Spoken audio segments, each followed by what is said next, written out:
So many business owners have put all of their time, energy, and attention into the ad creative and their landing pages and their video sales letters or their webinars. And then they completely and utterly drop the ball when it comes to their order forms, not realizing that the fastest way to significantly increase sales in your business is in fact your order form. I can't count how many times we have been able to assist internet business owners quite literally double their order form conversions. And in doing so, literally double their businesses, double the sales volume that they're doing on a daily basis. There's very few levers that you can pull in your business that could potentially double the quantity of sales that you generate. And as you said, without actually having to increase spend. So really excited to dig into this here today. I think it's going to be a fun topic. Well, but Caleb, there's a lot of people who've tried this and they have tried to follow up on their cart abandons, and it just doesn't really, it's like a meh.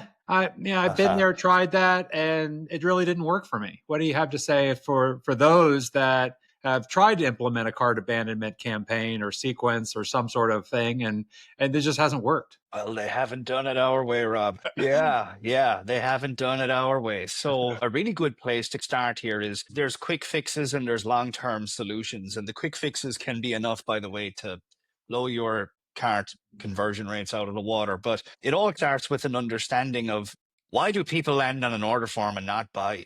Because there's a multitude of different reasons. One of the very best things that you could do is really start surveying, put a little exit pop-up on your order form, asking people, why did you not order? What's the problem? What stopped you from ordering today? And you might be very surprised by what the answers are. No doubt about it.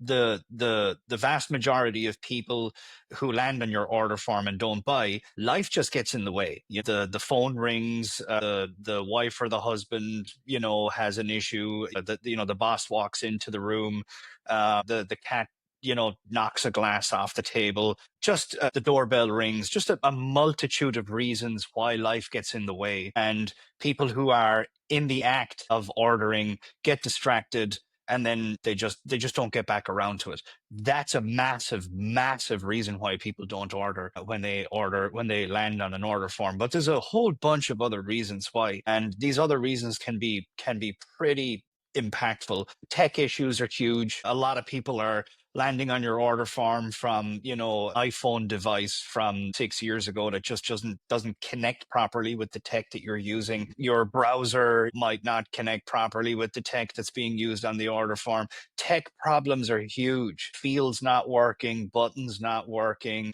It's a massive reason why. Another reason is just an objection. People that deliver things, people that deliver products to people's homes, there's all sorts of issues around that. Hey, I understand this is going to arrive in 5 days. I'm actually not going to be home, or the security guy is not at the desk from this hour to this hour. There's all of these issues that people need solutions to in order to move forward in order. So there's a whole bunch of reasons outside of the norm for why people don't order. Mhm. So we're going to talk a little bit about the quick fixes and then the long-term solutions, because there is quick fixes and there are long-term solutions. So when it comes to the quantity of people that land on your order form, genuinely have an intent to buy but just get completely distracted, there's first thing that you want to do is you want to make sure that you're capturing leads going to the order form. If you're not doing that, you absolutely need to do that. We have found that if you are directing people straight from your landing page without having their contact information already, and you're just sending them to an order form, that you're losing so much money in the long run by not capturing those leads. Because not only can you create various different offers and reasons to come back and order and do cart abandonment campaigns, but you also have those contacts. Those are people that consumed your advertising, went all the way to the point of purchase. They are, in fact, closest people in your business to buying. They're the most qualified people in your business. So having the contact information of those leads, you can present more and more and more offers to them later on down the line, which can be worth an absolute fortune to your business. So a lot of the times when a business is not capturing leads, before the order form, we just implement a little pop-up lead capture form. When someone clicks the button to buy, instead of going directly to the order form, a little pop-up appears. And one of the cool little ninja tactics that we've learned that not only increases opt-ins, but also increases conversion rates on the actual order form itself is we have a headline, and that headline assumes the sale. So if you are selling an information product where somebody has to log into a members area to access the product, the headline might be, where should we send your login details? So a headline that assumes the sale has already been made. So when someone opts in their head, they've already been framed that this is a purchase, I'm buying. And that actually increases conversion rates on the order form. If you are delivering something physical, you can change the headline to, where would you like us to send your shipping details? And ideally, you capture email and telephone number, because that allows you to do the best possible job in terms of cart abandonment. So if you're not capturing leads, absolutely you should begin doing that, because that opens the world of cart abandonment follow-up campaigns thereafter. It also sets the stage for us to do multi-channel marketing to these guys. So we don't want to just send people an email. We want to communicate with these people in a variety of different ways, because in doing so, we are able to generate a lot more conversions. So one of the trifecta, I suppose, that Rob and I use is we use email, we use SMS, and we use ringless voicemail. Ringless voicemail is when you create a pre-recorded message that gets sent to a cell phone, and the cell phone just kind of immediately goes to message. It doesn't continue to ring, and then a message gets delivered, an audio message gets delivered to that phone. So the person then realizes, hey, I just received a voicemail.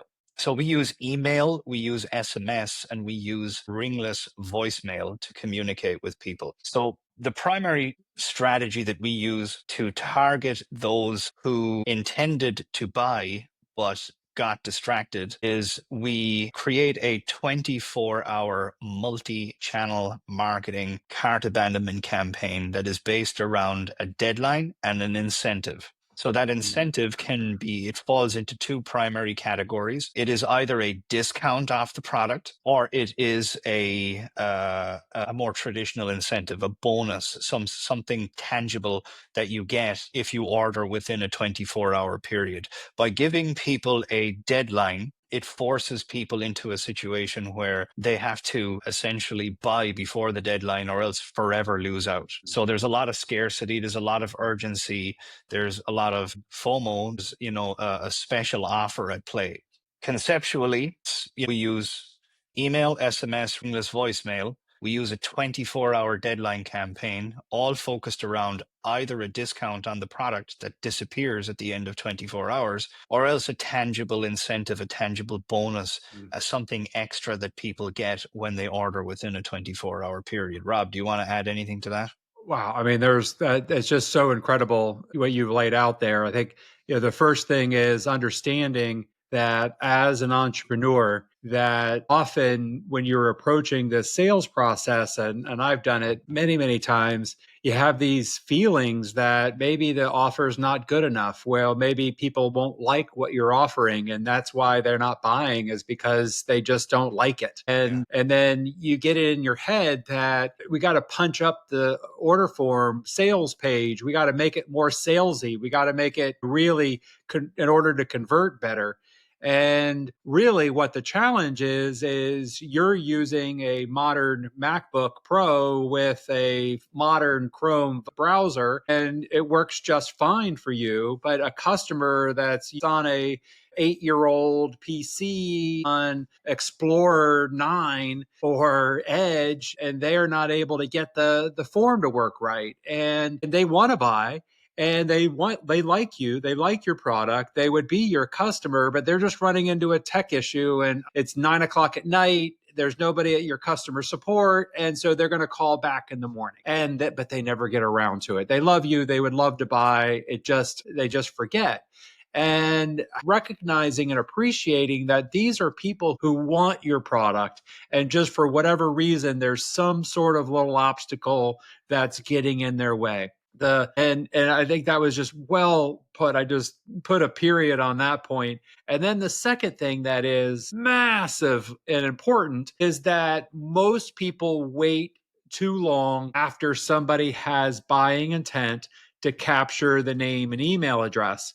And then even when they try it, they might have tried to test it and it doesn't work. But this presumptive language of assuming the sale and saying, oh, where would you like your shipping details to go? Where would you like your login to be? And it's a you're being of service to the customer rather than salesy. And it's a much better positioning for you as a company. And it gets much higher conversion rates, and it gives you the information you need now to do this multi-channel cart abandonment campaign, which is going to enable you to serve the customer. It's going in or to help them out, and by having these deadlines that are going to help spur them into action. All that to ask, Caleb, wow, 24-hour campaign, isn't that going to anger a lot of people? Are people going to be frustrated that I'm sending them so many messages? I'm just afraid that my customers are going to hate this and going to hate me because I keep texting and leaving voicemails and sending them emails. That just sounds like a lot. Yeah, so obviously it's the way in which it's done. When you're using different ways of communicating with people, it doesn't feel like you are bombarding them. Yeah, if you send them 10 emails in a row, that's you carpet bombing their inbox. The same with SMS and so on. But when you sprinkle a little here, sprinkle a little there, sprinkle a little over here, it dilutes the understanding that I'm being bombarded. First of all, we don't bombard people anyway to begin with, but there's this spreading of messages across different ways of communicating with people. Again, email, SMS, voicemail, and it just doesn't feel like you are being aggressively advertised to. The other thing, and I know you have some points on this as well, Rob, and I always love to hear them. The other thing to understand here as well is that people have consumed your advertising. There's an awful lot of people that don't even consume your advertising. Okay, so there's an awful lot of people that don't even know what your offer is. There's an awful lot of people that never click through. Someone who has consumed your ad, gone to your website, consumed all of the advertising on your website, made psychologically in their mind a purchasing decision, then clicked to buy, visited your order form. That is someone that is sold. That is someone that is on board. That is someone who has decided, like, love this. This sounds awesome. This is exactly what I'm looking for. So when you follow up with those people, either with a discount, which is a better and even a bigger plus on top of all of the pluses that they got that made them want to buy, they're very warmly receiving that potential discount. The very same is the case. It's the same for an incentive.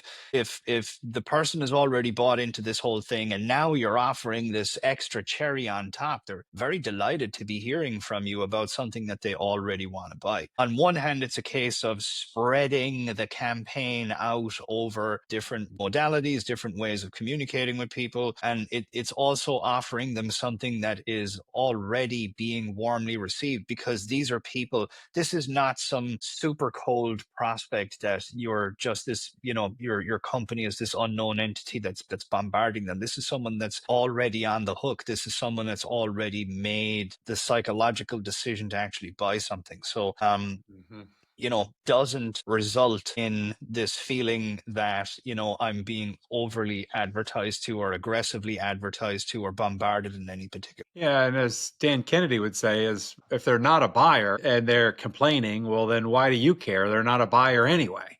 And you're there to serve the buyers and help them make their purchase.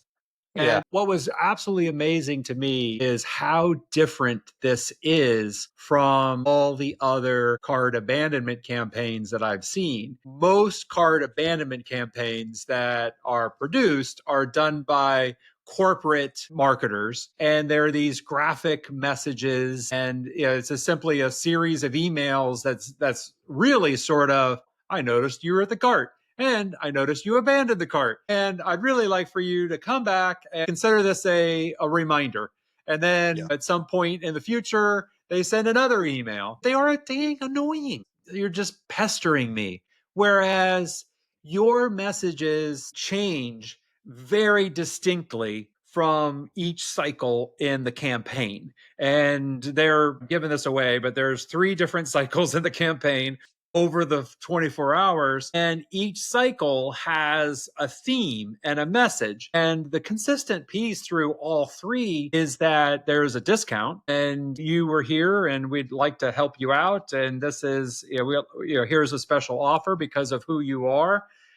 And so there's this insider, hey, I got a little special deal for you. Why don't you take it? You can take advantage of it real quick while you're around. But there's a deadline. But yet it doesn't feel repetitive at all, because each of the messages in this each cycle is really distinctly different. And so you're really, it just feels better going through the campaign than that I've ever gotten a feeling going through a standard cart abandonment campaign that I've seen prescribed everywhere else. Yeah, when done very well, it's a very strategically orchestrated promotion. It's as you said, it's based around a deadline, it's based around an incentive to come back in order, it's based around FOMO, the fear of missing out. But it's also based around addressing problems, overcoming objections, providing proof, providing credibility. Really, as John Carlton, the legendary copywriter, talks about, selling your arse off. It's really about doing everything that you possibly can to get these guys to convert. And when it's done well, it's firing on all cylinders. And giving people an incentive to buy within a very short period of time always gets a lot of people to order within that period of time. The other thing as well that's worth pointing out is that it's absolutely true that there are people who land on the order form and don't buy just because they're not ready to buy. They need more selling. So that is another category of people that land on the order form. They're interested, they're on the hook, they see the value in this, but they need a little bit more. So it's not that the 24-hour deadline campaign is the be all and end all of it, but what you're looking to do is you're looking to capture a lot of sales very quickly with a 24-hour campaign like this. Once the 24-hour campaign disappears and that deadline happens and that special offer comes and goes, well, then the special offer disappears, and then you can start putting people back into what I call a more educational series, which can last. It could be 7 days, it could be 10 days, it could be 21 days, where over that period of time, you are not so much pushing to a specific deadline as much as you are educating people more about the product, the service, the solution that you have to offer.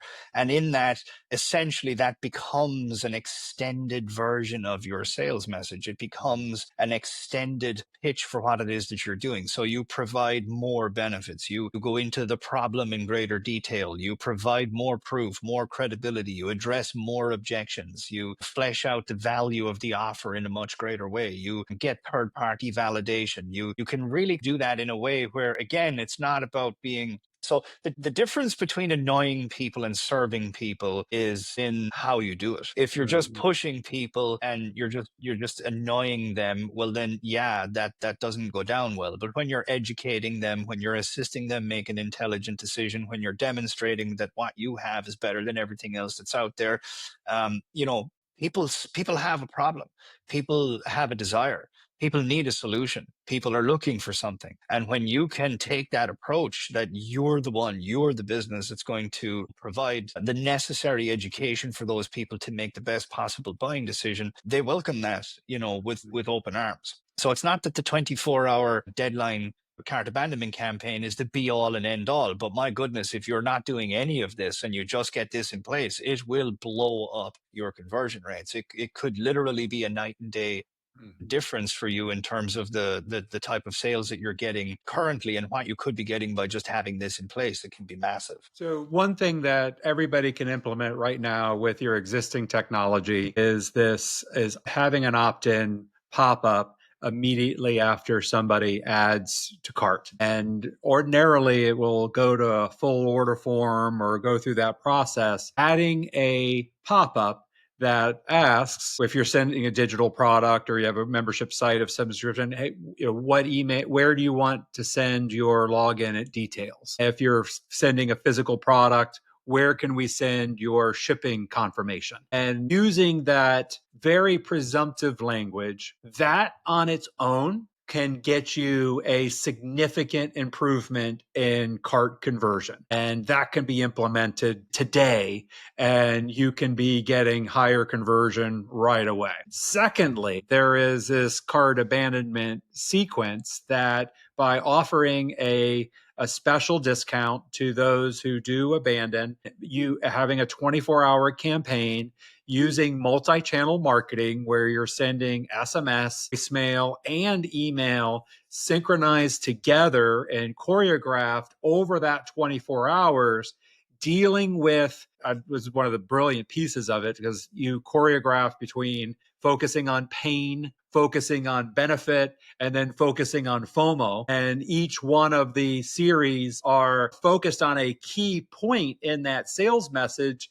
so that if you do have somebody that needs a little something extra in order to make that sale, one, they got the special offer that's only available for a limited time with a deadline, and they get a little bit of sales message that helps them go ahead and go, all right, I'll go ahead and take action. And those three together over that 24-hour period is just going to absolutely skyrocket your sales. One of the things that I was curious about, Caleb, is how soon after somebody enters the cart do you follow up with an abandoned campaign? 15 minutes. If someone lands on your order form and hasn't ordered within 15 minutes, they're probably stalled out. To me, the whole campaign begins with an SMS that goes out 15 minutes after people land in the order form and have not bought. So that kind of starts the whole campaign there, in my mind, in my Excellent. experience. Yeah.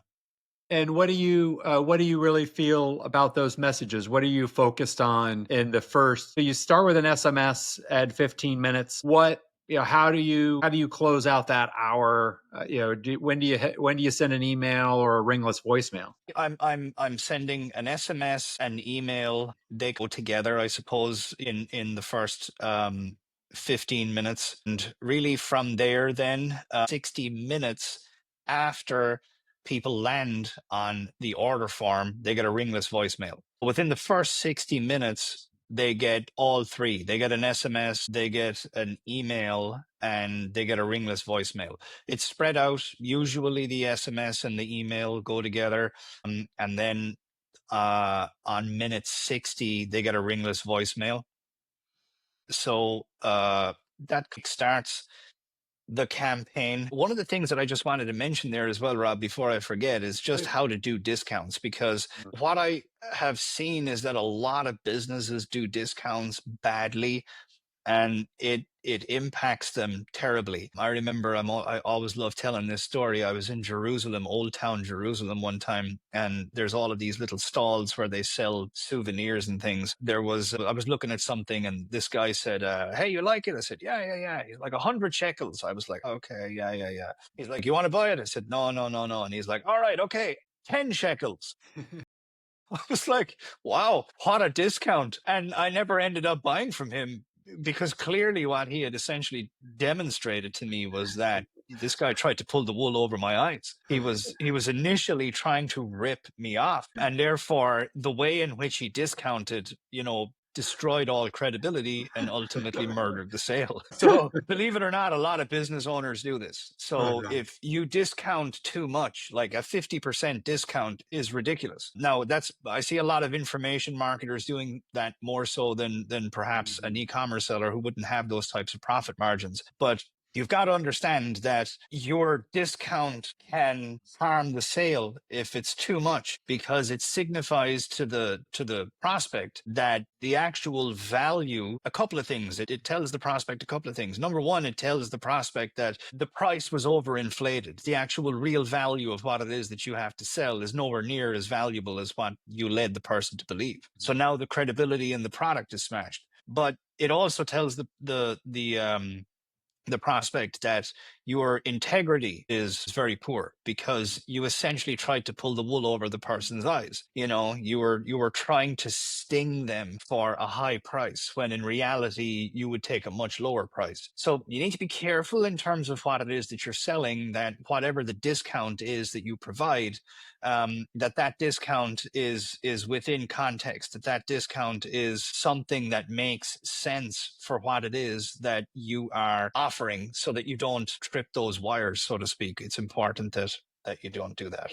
It's incredibly important how much information the price communicates.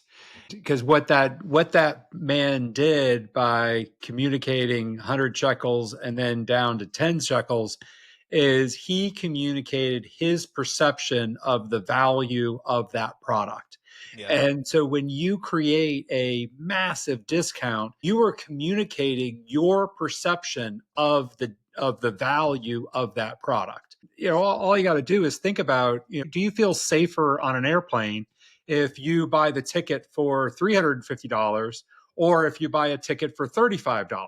It really shouldn't matter because what you pay for that one seat really doesn't impact the contract for the maintenance of the airplane. However, it does, doesn't it? And Yeah. and Yeah. so I would much rather be trying to figure out how to sell at a higher price rather than try to be lazy and discount and offer a big fat discount in order to try to get more engagement. And I think that's really thinking through the algorithm of how much discount to offer. So, for instance, if you're an e-commerce business and you happen to be retailing farm raised beef, and somebody is looking at a huge beef roast and it's $250. Well, offering that at a 10 or a 15% discount is a massive discount on a side of beef, and Yeah. that's a terrific savings. Yeah. Whereas if you're offering some sort of electronic device, maybe you need to go more in the 25 or 30% range in order for that to be an incentive. So it depends a lot on context and it needs to do a little bit of analysis. But what we're going for is something that feels urgent to the customer, but not is something that signals that your product really isn't worth what you say it is. And so many guys make that mistake. If you can understand that you're dealing with someone that wants your product, on top of all of the reasons that we just discussed, you don't need to give them an absolutely crazy discount. Anyway, I took us off on a little bit of a tangent there. Well, that's good. Well, one of the things I did want to mention is that if you're getting any good tips or strategies from this episode, then like this show, and then also make sure that you're subscribed to get future episodes delivered directly to you. So, Caleb, I think we were going through the actual sequence, and we talked Yeah. about what happens in the first hour. So, about 15 minutes in, there's an SMS, and then within the next hour, there is a ringless voicemail and a email. That all happens within an hour of the customer entering the cart, but then not consummating the sale. Yeah, and you can space them out a little better as well. I mean, but you just want those three within the first hour. So SMS within 15 minutes, email within 15 to 30 minutes, ringless voicemail within 60 minutes. And Can I ask you the theme of those emails? What are those about? yeah, The messages. obviously they're all going to introduce the offer, and they're all going to introduce the deadline in some form or fashion. Mhm. So, they're all really about, like, letting people know that we are making this special offer. It's only for the next 24 hours. And, here's what the offer is. And all you got to do is go back and get it. Usually I frame these things as a thank you. I frame the offer as a thank you. It's like, hey, I really appreciate you stopping by. We'd love to have you as a customer. As a thank you for taking the time, to look into my solution or investigate my business or whatever. I want to give you this incentive for the next 24 hours. And we're really pushing people to take action there. So this, depending on what it is that you are offering, an SMS is very short. So you're really just going to let people know, hey, if you're looking for this this like the primary reason why they're there, if you're looking for this big benefit, go back, finish signing up. You'll get an incentive. It's available for the next 24 hours. Here's the link. And when it comes to the email, again, you can do it in so many different ways, but a very common way is, hey, I'm whoever, is the owner of the company. It looks like you started to sign up for X, but you didn't finish. No worries. I don't want you to miss out. The whole idea is to make the offer, provide the incentive, make sure that there's a 24-hour deadline, and then whatever it is that you want to add into that, you've got benefits, you've got problems to highlight, you've got objections to overcome. You can include all of that stuff or a part of that stuff in your emails, and the same is the story with the ringless voicemail. It's all great copy at the end of the day, using specifics, social proof, credibility, get your USPs in there. Essentially, at the end of the day, it's all great copy. So as much great copy as you can possibly squeeze into this campaign is just what the doctor ordered. The clock is about to get us, but I definitely want to ask you to go through the rest of the campaign and outline what happens in that first 24 hours. But first, if you are enjoying the show and you would like more monetization strategies, make sure that you go to monetizationresearch.com and subscribe to the Monetization Daily email newsletter, where you'll get a constant stream of tips and strategies in order to better monetize your customers, grow your revenue without increasing your ad spend. That website, again, is monetizationresearch.com. Now, before we outline the whole rest of the campaign, Caleb, one thing I was curious about is, how long is that ringless voicemail? Is that's an audio message that is pre-recorded?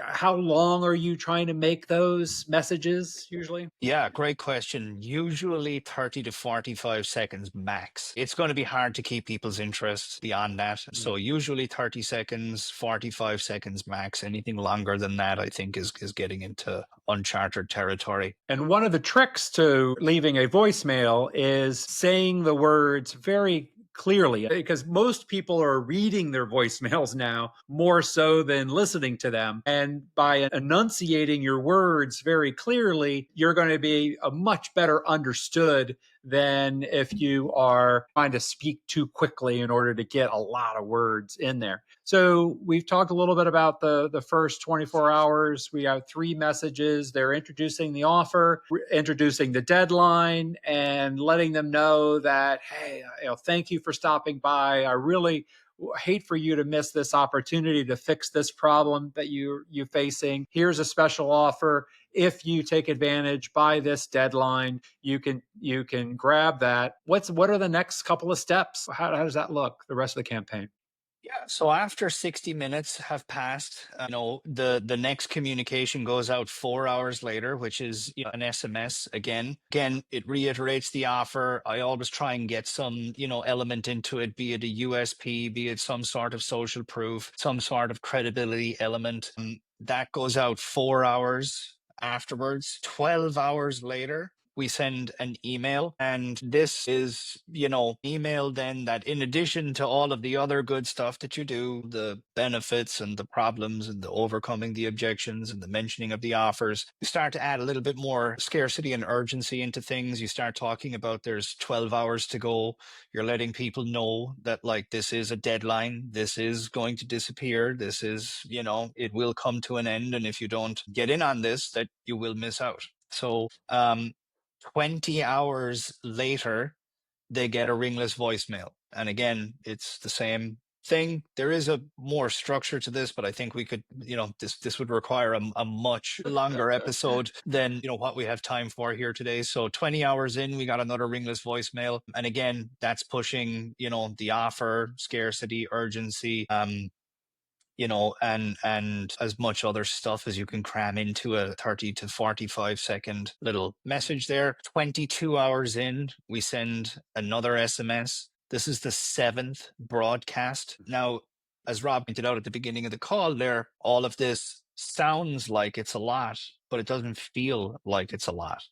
It doesn't feel like it's a lot because it's spread out. It's spread out in a variety of different ways here. So 22 hours in, broadcast 7 is an SMS. 23 hours in is a email. And this is the final notice email where you're letting people know there's just an hour left to get in on this whole thing. And then last but not least, 23 and a half hours in, this is how we do it. We send another SMS.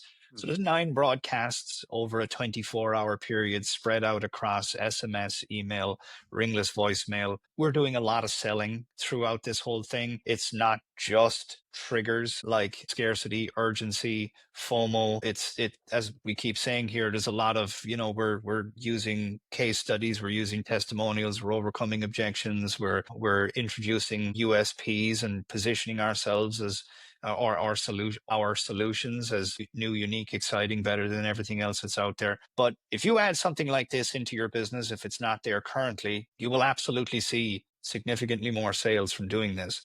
And it's not the thing with capturing leads. If you're not capturing leads on the way to the order form, is that the real value in capturing those leads is not measured just in executing this type of campaign.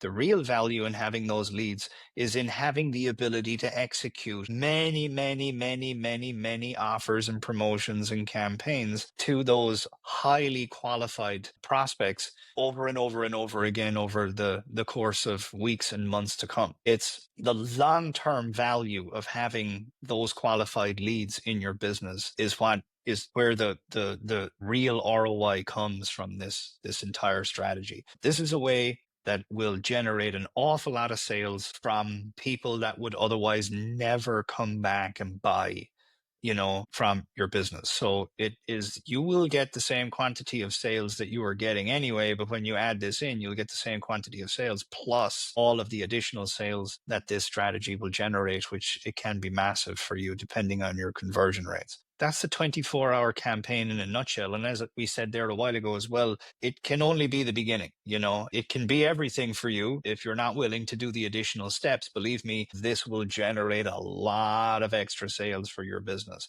But if you want to start going the extra mile, there's a lot of other things that you can add in as well. Yeah, I mean, the just adding the opt-in pop-up at the point where they click add cart is that, and then having the next pop-up be their phone number, and they click add to cart. They put in their email with a very presumptive, oh, where do you want your login information?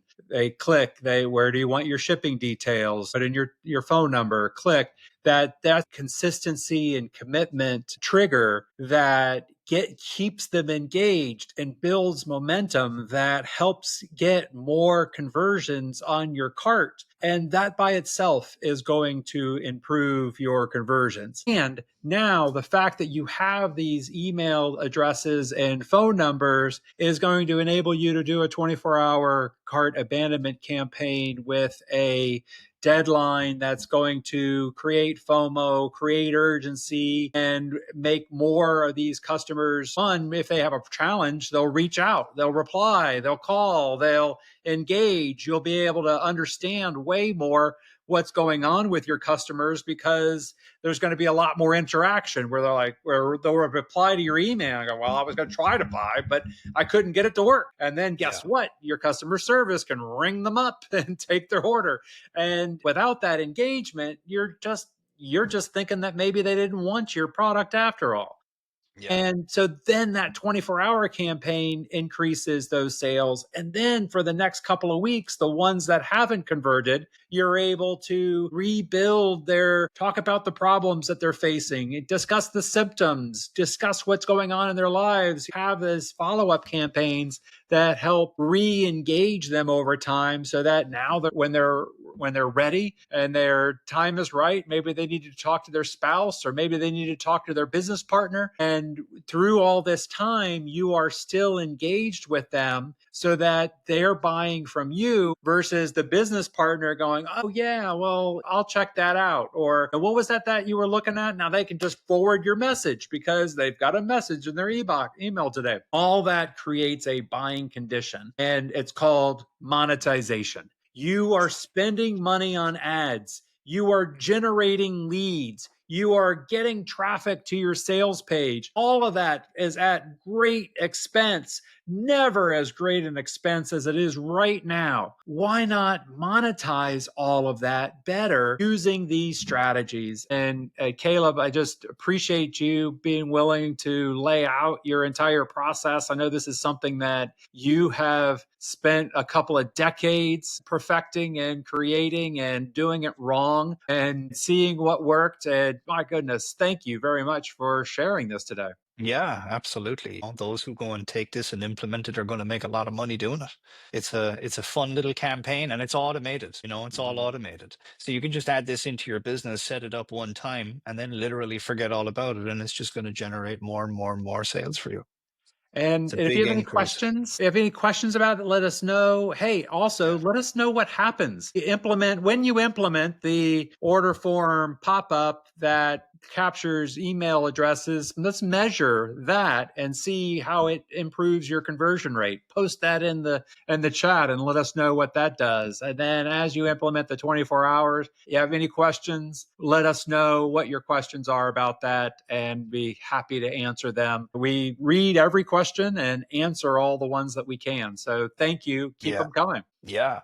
Well, I don't know. Are we out of time here for this episode, Rob? I maybe we come back on another episode and maybe finish off the rest of the the long term strategies that people could implement. Might be another great show for another time, maybe. We're going to have to, but it'll be up to the viewers. You got to tell us, is this something you want more of? What are your Yeah, questions? Or else we just won't come back to it. We will you talk can about. forget all about it if you like. All right. Make sure you like and subscribe, and we'll see you next God time on the bless. Monetizer Show.